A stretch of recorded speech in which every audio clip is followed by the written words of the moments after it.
심리를 지배하는 자가 세상을 지배합니다. 역사 속 강력했던 인물들은 단순히 힘이 아니라 사람의 심리를 꿰뚫고 활용할 줄 알았습니다. 그리고 그 법칙을 능숙하게 사용한 인물 중 한 명이 바로 제갈량이었습니다. 제갈량은 말합니다. 위대한 사람은 기회를 기다리지 않는다. 스스로 기회를 만들어간다. 사람을 다루는 자가 세상을 움직인다.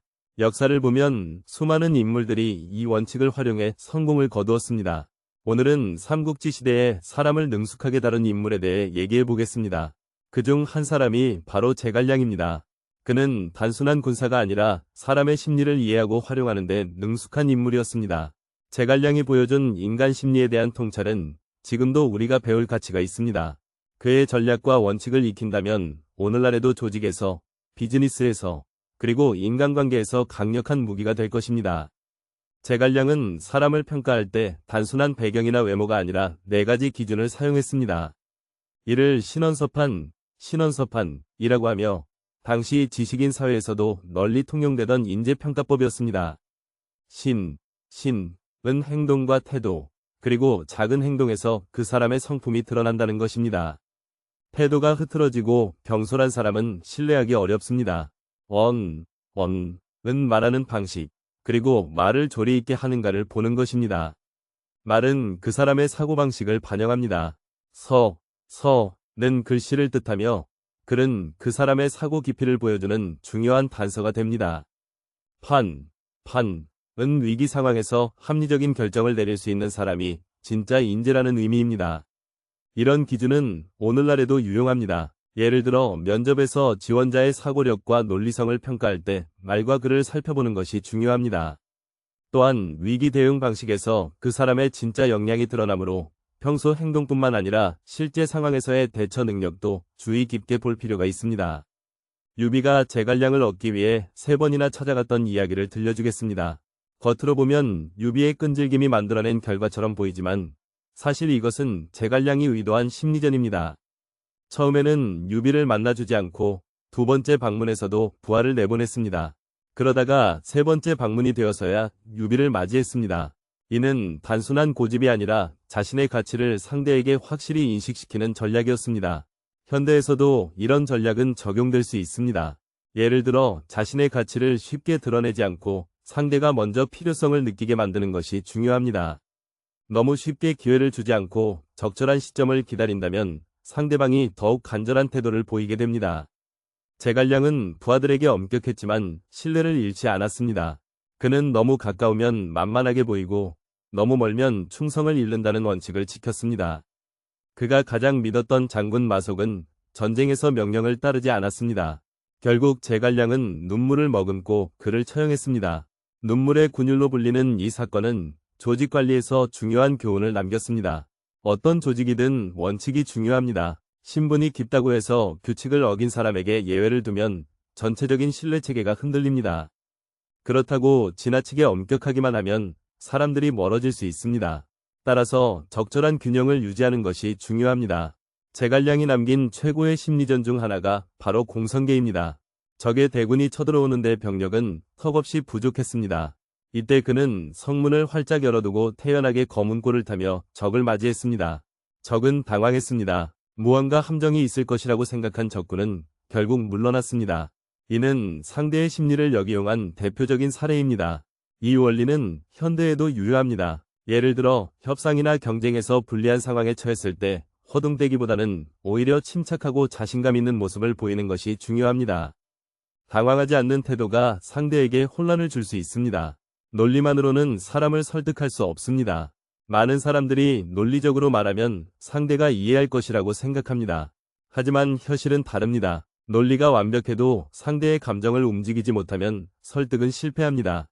역사상 가장 뛰어난 전략가 중 한 명으로 꼽히는 제갈량도 단순히 논리를 내세운 것이 아니라 감정과 심리를 활용하는 설득수를 구사했습니다. 듣고 싶은 말을 하게 만들어라. 사람들은 자신의 생각을 바꾸는 것을 극도로 꺼립니다. 설득을 당했다는 느낌이 들면 오히려 반발하게 됩니다. 제갈량은 이 점을 잘 알고 있었고 상대가 스스로 결론을 내리도록 유도하는 방식을 사용했습니다. 유비는 오랫동안 군주가 되기를 망설였습니다. 스스로를 초야에 묻혀 사는 인물이라고 여겼기 때문입니다. 만약 제갈량이 직접적으로 당신이 황제가 되어야 합니다라고 말했다면 유비는 부담을 느끼고 거절했을 것입니다. 대신 제갈량은 한나라의 정통성과 유비의 책임감을 강조했습니다. 그는 천하는 한 왕조의 것이다. 조조 같은 간신히 차지해서는 안 된다고 하면서 유비가 자연스럽게 내가 나서야 하는가라는 결론을 내리도록 유도했습니다. 이 원리는 현대에도 적용될 수 있습니다.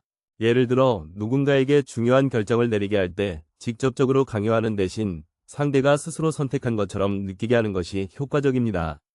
이 일을 해야 합니다라고 말하는 것보다 이 일을 하지 않으면 기회를 놓칠 수도 있습니다라고 접근하면 상대는 더욱 깊이 고민하게 됩니다.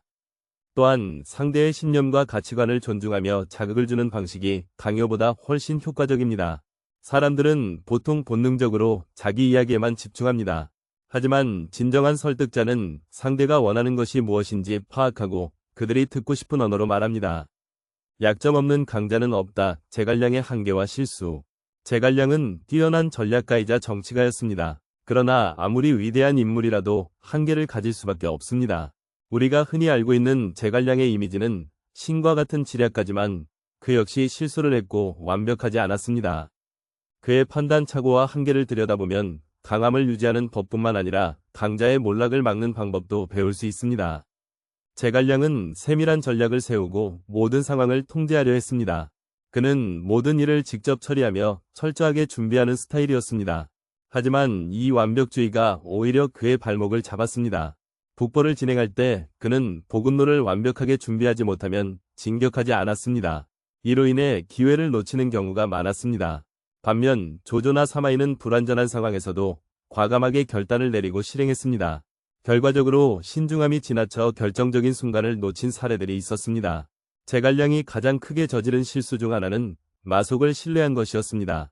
마속은 이론적으로는 뛰어났지만 실전 경험이 부족했습니다.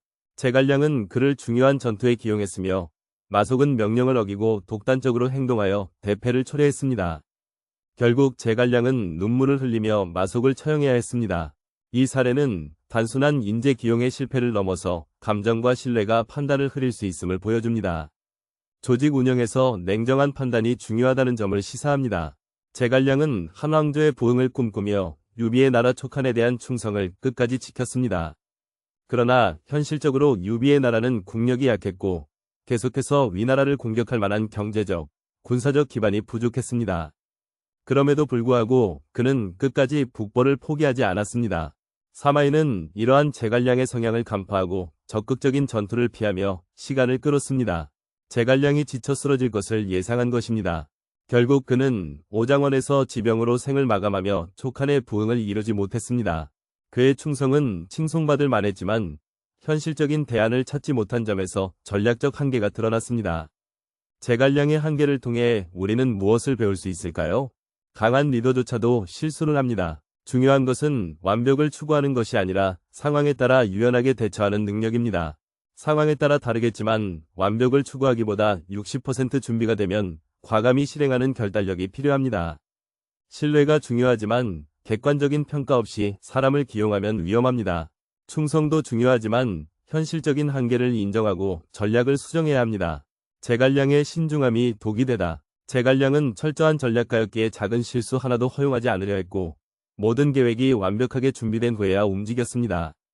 그의 세밀함과 신중함은 수많은 전투에서 빛을 발했지만 역설적으로 그것이 그의 가장 큰 약점이 되었습니다.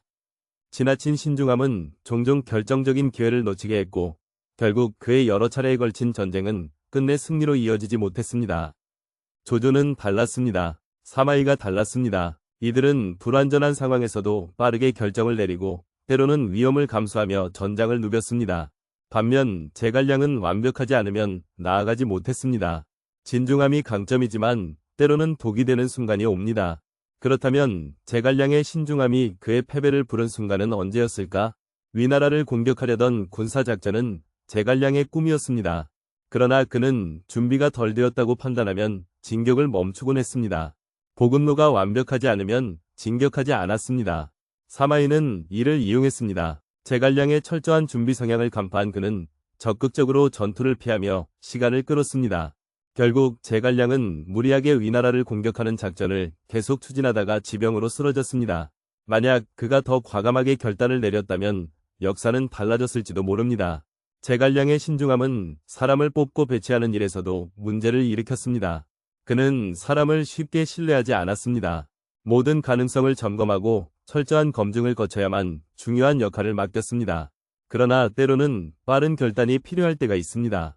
그는 마속을 신뢰했지만 실전 경험이 부족한 마속에게 중요한 역할을 맡기면서도 철저히 통제하려 했습니다. 하지만 전쟁터에서는 즉각적인 판단이 필요했고 마속은 독단적인 결정을 내리다 패배했습니다. 이는 결국 제갈량의 실책이 되었습니다. 또한 그는 지나치게 많은 일을 혼자 감당하려 했습니다. 제갈량은 병사의 급식, 군량 보급, 작전 계획 등 세세한 부분까지 직접 챙겼습니다. 이는 철저한 관리로 보일 수 있지만 한편으로는 지나친 부담이었습니다. 지도자가 모든 일을 혼자 감당하면 조직의 효율성은 급격히 떨어집니다. 결국 그의 과로는 건강을 해쳤고 중요한 시점에서 위나라를 공격하려던 군사작전을 지속할 체력을 남기지 못했습니다. 오늘날에도 비슷한 사례는 많습니다. 완벽을 추구하는 리더는 신중하고 체계적이지만 종종 결단을 내리지 못해 기회를 놓칩니다. 기업에서도 지나친 분석과 검토가 오히려 혁신을 늦추는 경우가 있습니다. 애플의 창립자 스티브 잡스는 완벽한 제품을 만들 때까지 기다리는 것이 아니라 시장에 내놓고 개선하는 과정이 필요하다고 말했습니다. 이는 결단과 실행력이 중요하다는 점을 강조합니다. 전쟁과 비즈니스는 비슷한 점이 많습니다. 시장의 흐름을 너무 오랫동안 분석하고 리스크를 완전히 없애려다 보면 결정적인 순간을 놓칠 수 있습니다. 과거의 성공 사례를 답습하는 것이 아니라 현재의 환경과 변화에 맞춰 빠르게 움직이는 것이 중요한 시대입니다. 이는 우리가 제갈량의 실패에서 배울 수 있는 핵심 교훈입니다. 신중함은 중요한 덕목이지만 기회를 잡기 위해서는 용기 있는 결단이 필요합니다. 모든 것이 완벽해지길 기다리다 보면 결국 아무것도 이루지 못할 수도 있습니다. 때로는 60%의 확신만 있어도 과감하게 나아가는 것이 필요합니다. 권력은 착한 자의 것이 아니다. 제갈량은 뛰어난 전략가였습니다. 조조는 권력을 잡았고 사마의 가문은 결국 나라를 차지했습니다. 반면 제갈량은 죽을 때까지 충성을 다했지만 결국 제갈량이 섬겼던 나라는 멸망했습니다. 그렇다면 왜 그는 권력을 손에 쥐지 못했을까? 단순히 운이 나빴던 것일까? 아니면 그의 방식 자체에 문제가 있었던 것일까? 제갈량은 도덕적 리더였습니다. 그는 명분과 원칙을 중요하게 여겼고 끝까지 충성을 다했습니다. 하지만 역사는 도덕적인 자보다 강한 자가 승리하는 곳이었습니다. 조조는 필요할 때 가차없이 사람을 제거했고 사마이는 기회를 노려 결국 승자가 되었습니다. 반면 제갈량은 자신의 권력을 키우기보다 유비 가문을 위해 일했습니다. 결국 그는 개인의 힘을 키우지 못했고 그가 떠난 후 제갈량이 섬겼던 나라는 빠르게 무너졌습니다.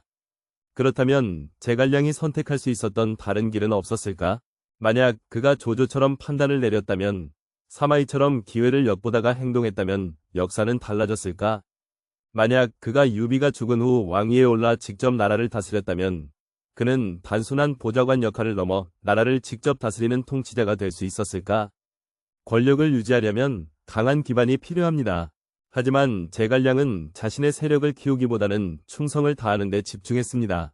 조조는 자신의 가문과 충성스러운 부하들을 통해 황제를 좌지우지할 정도로 성장했습니다. 사마이는 조용히 기회를 엿보다 결국 쿠데타를 일으켰습니다. 그러나 제갈량은 이러한 방식과 거리가 멀었다. 그는 끝까지 충성했는데 시도조차 하지 않았습니다. 하지만 권력을 잡지 못한 충성심은 결국 나라를 구하지 못했습니다. 조직을 운영하는 데 있어서도 제갈량은 지나치게 모든 것을 직접 챙기려 했습니다. 그는 뛰어난 전략가였지만 결국 지도자가 모든 것을 통제하면 조직이 성장하지 못합니다. 반면 조조나 사마이는 핵심 역할을 분배하며 자신을 위한 기반을 다졌습니다. 특히 사마이는 제갈량과의 대결에서 철저히 방어적인 전략을 사용했습니다. 그는 직접 싸우지 않고 제갈량이 스스로 지칠 때까지 기다렸습니다. 사마이는 제갈량이 완벽주의적 성향을 가지고 있다는 점을 알고 있었고 이를 이용해 전쟁을 지연시켰습니다. 결과적으로 제갈량은 여러 차례 전쟁을 치르기 위해 나섰지만 결정적인 승리를 거두지 못한 채 결국 병으로 생을 마감했습니다. 현대에서도 유사한 사례를 찾을 수 있습니다. 기업 경영에서도 도덕성과 명분만으로 성공하는 것은 아닙니다. 강력한 리더십과 현실적인 판단이 필요합니다. 충성스러운 부하가 되느냐, 권력을 쥐는 리더가 되느냐는 전혀 다른 문제입니다. 정치와 비즈니스의 세계에서도 마찬가지입니다. 기업의 CEO, 정치 지도자, 조직의 리더들은 이상과 현실 사이에서 끊임없이 균형을 맞춰야 합니다. 너무 도덕적이기만 하면 기회를 놓치고 너무 현실적이기만 하면 신뢰를 잃습니다. 이 균형을 맞추는 것이 진정한 리더의 역할입니다. 제갈량은 훌륭한 인물이었지만 권력을 잡을 줄 몰랐습니다. 만약 그가 다른 선택을 했다면 혹은 스스로 황제가 되었다면 역사는 다르게 흘러갔을지도 모른다. 그러나 그는 끝까지 명분과 충성을 지켰고 결국 시대의 승자가 되지는 못했다. 권력은 착한 자가 아니라 그것을 가질 준비가 된 자의 것이기 때문이다. 그가 현대 시대에 태어났다면 어떤 지도자가 되었을까? 어디까지나 다른 시대에서 태어났다면 달라졌을 수도 있는 가정이지만 상상해보자. 제갈량은 한 왕조의 부흥을 꿈꾸며 끝까지 충성을 다했다. 국가 경영을 중요하게 여겼고 청렴한 리더십을 강조했다. 만약 그가 오늘날 정치인이 되었다면 그는 원칙을 지키며 이상적인 정치를 추구했을 가능성이 크다. 그러나 현대 정치에서 이상만으로 살아남을 수 없다. 그의 철저한 계획과 도덕적 리더십은 대중에게 신뢰를 얻을 수 있지만 지나친 원칙주의는 타협이 필요한 정치 환경에서 한계를 보일 수도 있다. 현실 정치에서는 조조 같은 강한 실용주의자들이 더 유리할 수도 있다. 제갈량은 대중을 설득하는 능력은 뛰어났지만 정치적 경쟁자들에게 공격당할 빌미를 줄 가능성도 있다. 만약 제갈량이 정치가가 아니라 기업가의 길을 걸었다면 그는 세밀한 전략을 바탕으로 조직을 구축하고 치밀한 경영 스타일로 기업을 키웠을 가능성이 있다. 그의 가장 큰 강점 중 하나는 사람을 보는 안목이다. 그는 부하들의 장단점을 정확히 파악하고 그에 맞는 역할을 부여했다. 마치 오늘날 성공적인 CEO들이 적재적소에 인재를 배치하는 것과 같다. 애플의 스티브 잡스나 테슬라의 일론 머스크처럼 그는 혁신을 추구하면서도 실질적인 운영 능력을 갖춘 CEO가 되었을 것이다. 그러나 그의 약점도 분명하다. 그는 모든 것을 직접 챙기려는 성향이 강했고 너무 완벽을 추구했다. 현대 비즈니스 환경에서는 신속한 의사결정이 중요하지만 그의 신중한 스타일이 지나치게 보수적으로 작용할 수도 있다. 그는 상대의 심리를 이용한 전술을 즐겨 사용했으며 최소한의 병력으로 최대의 성과를 거두는 법을 알았다. 만약 그가 현대 군사 전략가였다면 그는 정보전, 심리전을 활용한 전투 방식을 구사했을 것이다. 현대 전쟁에서는 물리적인 전투뿐만 아니라 정보전, 경제전도 중요한 요소다. 제갈량은 이를 적극 활용했을 것이며 빅데이터와 인공지능을 이용한 최적의 전략을 구상하는 지휘관이 되었을 가능성이 크다. 그러나 문제는 그의 신중함이다. 전쟁에서는 때때로 신속한 결단이 필요하다. 그는 치밀한 계획을 세우는데 집중하다가 기회를 놓칠 수도 있다.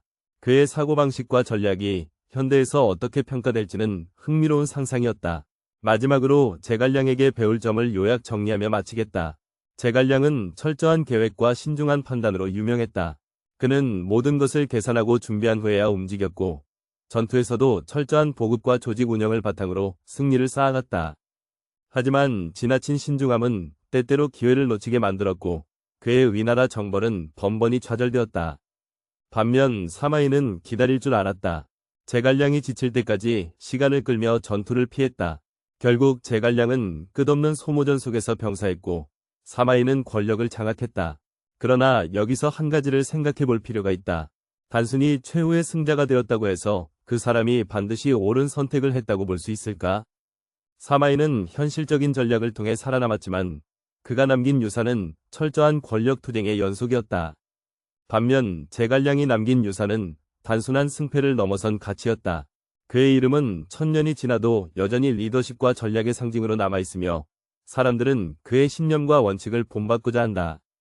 그렇다면 우리는 제갈량의 선택에서 무엇을 배울 수 있을까? 첫째, 신중함은 중요하지만 때로는 빠른 결단이 필요하다는 것이다. 완벽을 기다리다가 기회를 놓쳐서는 안 된다. 아무리 뛰어난 전략가도 현실적인 상황에서 빠르게 적응하지 못하면 살아남을 수 없다. 둘째, 충성은 가치 있는 덕목이지만 맹목적인 충성은 스스로를 올가맬 수도 있다. 조직을 위해 헌신하는 것은 중요하지만 그 조직이 현실적으로 지속 가능하지 않다면 보다 유연한 선택이 필요하다. 셋째, 이상과 현실의 균형이 중요하다. 원칙을 지키는 것은 중요하지만 유연하게 변화를 받아들이지 못하면 결국 조직과 함께 무너질 수밖에 없다.